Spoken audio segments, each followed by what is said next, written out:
Hello.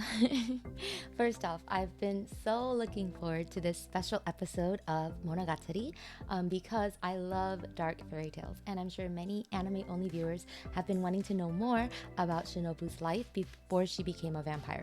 I remember her personal history in Kabuki Monogatari was told through visuals that set it apart from the rest of the series, and I'm glad they maintained that distance by releasing this episode in a style very distinct from what we've been seeing so far.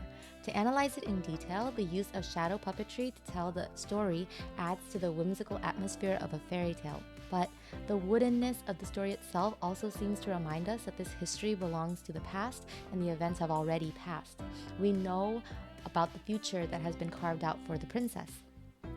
As the narration tells us at the start, the events in the story are from so long ago, and as a story without any hope of salvation, perhaps for its heroine, it's better to treat it as a fiction. I wonder if, as Kabuki Monogatari did, she is telling the story to Koyomi. That would explain why we see her in this form in Zoku Owari Monogatari.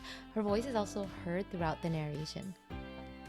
I also want to talk about how the princess herself stands out from the rest of the story, perhaps by virtue of being the main character, perhaps because she will one day become the great kiss shot, perhaps to distinguish her great beauty, or perhaps to establish the paradox of her character. She is made of both wire and glass. Her image is fixed yet malleable, strong yet delicate, and the transparency of the glass itself also clearly represents how her inner beauty is reflected after the witch's blessing. After all, she appears dark and opaque like the other figures in the story at the beginning. But it's ironic that she looks empty, yet her existence itself is too much for the others around her to bear. Speaking of glass, that kind of reminds me of how you can burn a hole through something by reflecting the light through a magnifying glass. For an interesting example of that, please watch Migi and Dali. Anyway, also the meaning of her name, Shinobu, or heart underplate, really makes you wonder if Neo Ishin came up with the name or the character first, given how perfectly they fit together. I'm sure this symbolism wasn't lost on the community. Her arrogant persona was always hiding a fragile heart underneath, but the story shows us how the curse of her the curse of her outer beauty covered for her inner beauty, which is actually a weapon in and of itself. The heart and the blade can also be seen as inextricably linked.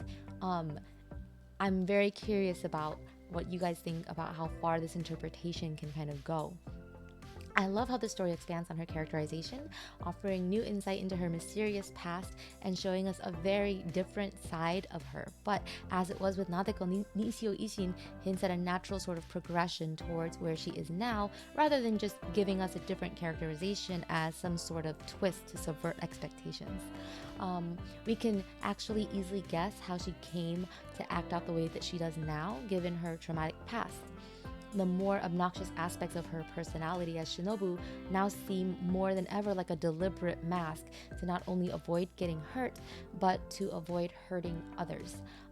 In a way, her worst match in that case is Koyomi, because at the time of their first meeting, he's so ready to sacrifice himself at every turn. Yet the ending hints at her saving a soul roughly 600 years later, and I can't help but interpret that as Koyomi's.